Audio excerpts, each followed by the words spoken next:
ನಿನ್ನ ತಮ್ಮನನ್ನು ಕಣ್ತೆರೆದು ನೋಡು. ನಿನ್ನ ತಮ್ಮ ಜೈಲು ಸೇರಿದ ತಕ್ಷಣ ಕೊರಗಿ ಕೊರಗಿ ಸಾಯ್ತಾ ಇದೆಯಾ? ಇಷ್ಟು ದಿನ ಊರಲ್ಲಿ ನೀಚಿ ಹೊತ್ತು ತಿರುಗುವ ಗಂಡು ನಿನ್ನ ತಮ್ಮ ಜೈಲಿಗೆ ಹೋದನೆಂದು ಒಂದೇ ಒಂದು ಕಾರಣಕ್ಕಾಗಿ ನನ್ನ ಮನೆಯಲ್ಲಿ ಹಲವಾರು ನೋವುಗಳನ್ನು ಇಟ್ಟುಕೊಂಡು ನಿನ್ನ ಜೀವನವನ್ನು ಹಾಳು ಮಾಡಿಕೊಳ್ಳುತ್ತಿದ್ದೀಯಾ? ನೀನು ಹೀಗೆ ಕುಳಿತರೆ ನಿನ್ನ ತಮ್ಮ ಜೈಲಿನಲ್ಲಿ ಸ್ಮಶಾನ ಸೇರುವುದು ಖಂಡಿತ. ನಿನ್ನ ತಮ್ಮ ಜೈಲಿನಲ್ಲಿ ಸ್ಮಶಾನ ಸೇರುವುದು ಖಂಡಿತ ಖಂಡಿತ ಖಂಡಿತ.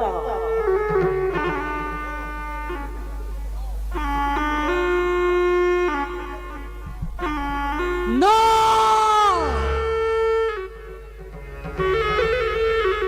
ಇಲ್ಲ ಇಲ್ಲ,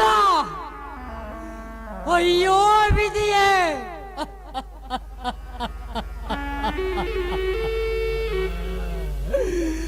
ಹಾಗಾಗಬಾರದು. ಹಾಗಾಗೋದಕ್ಕೆ ನಾನು ಬಿಡುವುದಿಲ್ಲ ಬಿಡುವುದಿಲ್ಲ. ನನಗೆ ನನ್ನ ತಮ್ಮನನ್ನು ಬಿಟ್ಟರೆ ಯಾರು ಇಲ್ಲ.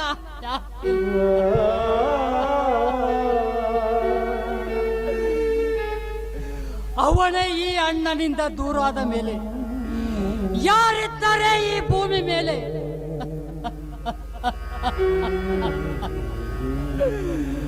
ನನ್ನ ತಮ್ಮನನ್ನು ಜೈಲಿನಿಂದ ಬಿಡಿಸಿಕೊಂಡು ಬರಲಾಗದ ನಾನೊಬ್ಬ ಪಾಪಿ ಪಾಪಿ ಪರಮ ಪಾಪಿ.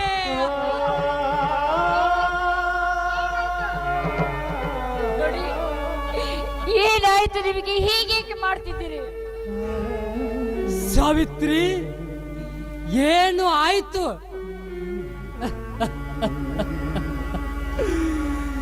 ಏನು ಆಯ್ತು? ಮತ್ತೇನು ಆಗುತ್ತಿದೆ ಸಾವಿತ್ರಿ? ಮತ್ತೇನು ಆಗುತ್ತಿದೆ? ಈ ರೈತನ ಬಾಳಲ್ಲಿ ಏನು ಅಂದುಕೊಂಡಿದ್ದು ಅದೇ ಆಗುತ್ತದೆ ಸಾವಿತ್ರಿ, ಅದೇ ಆಗುತ್ತದೆ. ನೋವಿನಿಂದ ನೊಂದು ಬೆಂದು ಹೋದ ಮನಸ್ಸಿಗೆ ನೆಮ್ಮದಿ ಇಲ್ಲದಂತಾಗಿದೆ ಸಾವಿತ್ರಿ, ನೆಮ್ಮದಿ ಇಲ್ಲದಂತಾಗಿದೆ. ಈ ಮನೆಯಲ್ಲಿ ನಾನೊಬ್ಬನೇ ಕುಳಿತಾಗ ಕನಸಿನ ಕಂಟಕ ರೂಪದಲ್ಲಿ ಬಂದು ನನ್ನೇನೋ ಕಾಡುತ್ತಿದೆ ಸಾವಿತ್ರಿ, ಕಾಡುತ್ತಿದೆ.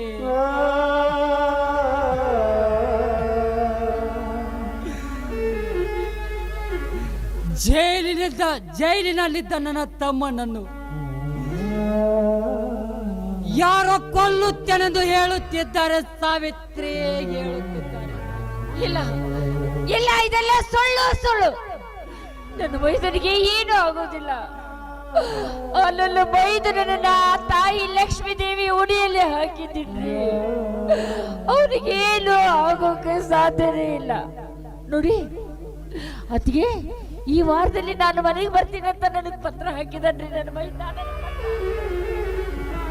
ಸಾವಿತ್ರಿ, ನಿನ್ನ ಮಾತು ನಂಬಬಹುದೇ? ಸತ್ಯವಾಗಿ ಹೇಳ್ತಾ ಇದ್ದೀನಿ. ನೋಡಿ, ನನ್ನ ಮೈದನಿಗೆ ಏನೂ ಆಗುದಿಲ್ಲ. ಸುರಕ್ಷಿತವಾಗಿ ಮನೆಗೆ ಬಂದೇ ಬರ್ತಾನೆ. ನೋಡಿ, ನನ್ನ ಮೈದನನ್ನು ಭೇಟಿ ಆಗೋದಕ್ಕೆ ಹೋದಾಗ ಅಲ್ಲಿ ನನಗೊಬ್ಬ ವಕೀಲರು ಸಿಕ್ಕರು. ಅವ್ರನ್ನ ಭೇಟಿಯಾಗಿ ಇಂಥ ವಿಷಯ ಎಲ್ಲ ಹೇಳಿದ್ದೀನಿ. ಅವ್ರು ನನ್ನ ಮೈದನನ್ನು ಬಿಡಿಸ್ಕೊಂಡು ಬರ್ತೀನಿ ಅಂತ ಭರವಸೆ ಕೊಟ್ಟಿದ್ದಾರೆ. ಸಾವಿತ್ರಿ, ನೀ ಹೇಳುವುದು ನಿಜ.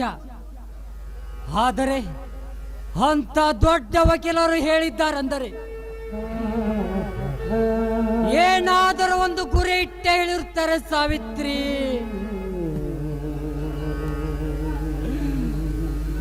ನನ್ನಂತ ರೈತ ಕಾಯುವುದು ಆ ಮಳೆ ರಾಯನ ದಾರಿ. ಅಂತ ವಕೀಲರು ಕಾಯುವುದು ಹಣದ ದಾರಿ ಸಾವಿತ್ರಿ, ಹಣದ ದಾರಿ. ನನ್ನ ಹತ್ತಿರ ಬಂದು ಅವರು ಹಣ ಕೇಳಿದರೆ ಎಲ್ಲಿಂದ ತರುವುದು ಸಾವಿತ್ರಿ? ನೋಡಿ, ಅದ್ರ ಬಗ್ಗೆ ನೀವೇನು ಚಿಂತೆ ಮಾಡಬೇಡಿ. ಏನೇ ಆಗ್ಲಿ ಮೊದಲು ನಮ್ಮ ಮೈದನ ಮನೆಗೆ ಬರಲಿ, ಆಮೇಲೆ ಏನಾದ್ರೂ ಮಾಡಿ ವಕೀಲರಿಗೆ ಕೊಡ್ಬೇಕಾದ ಹಣ ಕೊಟ್ಟು ಬಿಡೋಣ. ಒಟ್ಟಿನಲ್ಲಿ ಹುಲಿ ಅಂತಿರುವ ನನ್ನ ಮೈದನ ಮನೆಗೆ ಬಂದ್ರೆ ಅಷ್ಟೇ ಸಾಕು. ಸಾವಿತ್ರಿ, ನನ್ನ ತಮ್ಮನನ್ನು ಸಾವಿತ್ರಿ, ನನ್ನ ತಮ್ಮನನ್ನು ಬಿಡಿಸಿಕೊಂಡ ಬರೋಣ ಅಂತ ಹೇಳುವುದು ನಿಜ. ಏನು ಇಲ್ಲದ ಬತ್ತಿ ಬರಡಿ ಹೋದ ಈ ಬಡವಳ ಮನೆಯಲ್ಲಿ ಏನಿದೆ ಸಾವಿತ್ರಿ? ಏನಿದೆ? ಏನೂ ಇಲ್ಲ.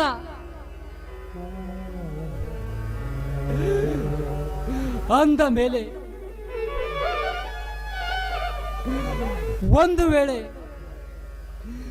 ಬಂಗಾರದ ಒಡವೆಗಳನ್ನಾದರೂ ಒತ್ತೆ ಇಟ್ಟು ನನ್ನ ತಮ್ಮನನ್ನು ಬಿಡಿಸಿಕೊಂಡು ಬರೋಣಂದರೆ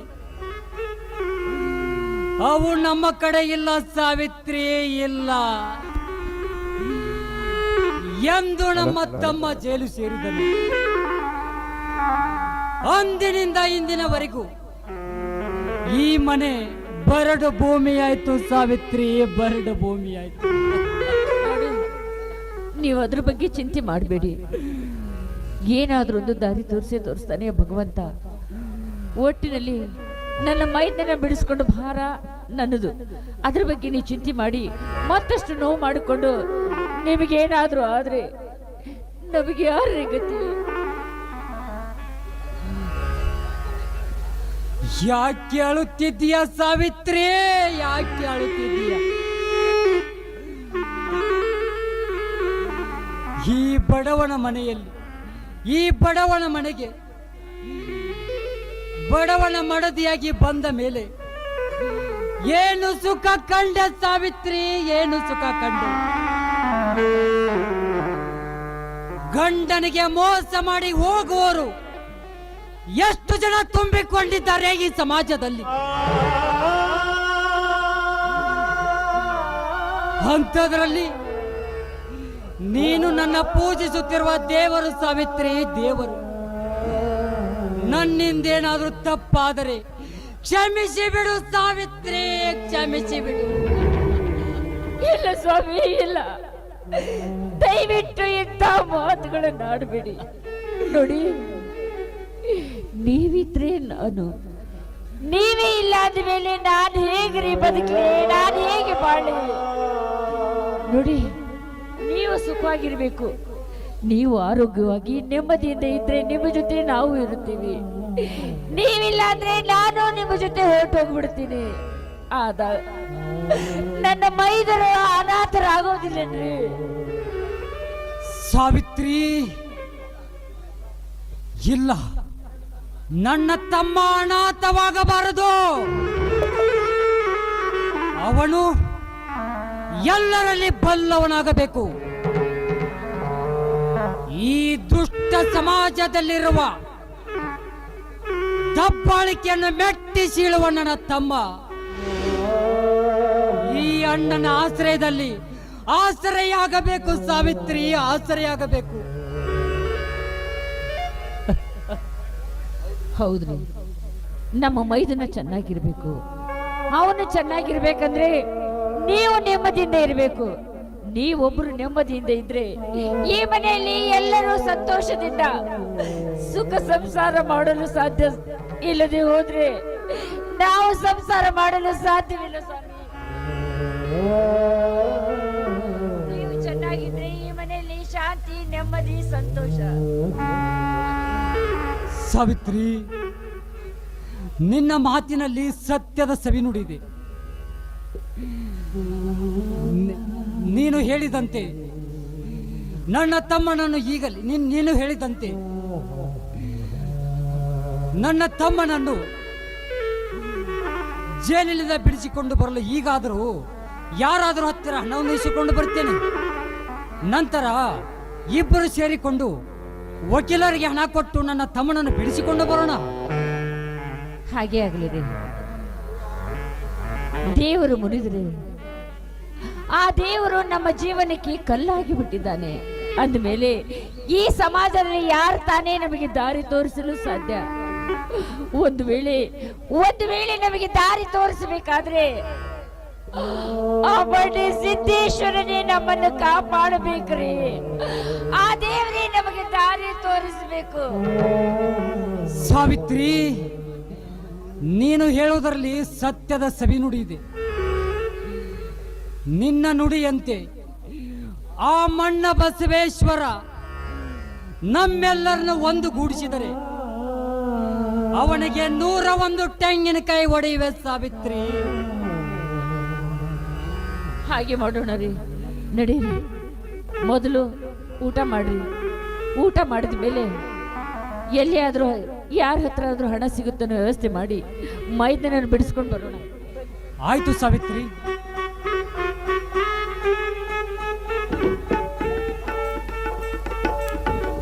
ಸ್ವಲ್ಪ ನಿಂತ್ಕೊಳ್ಳಿ.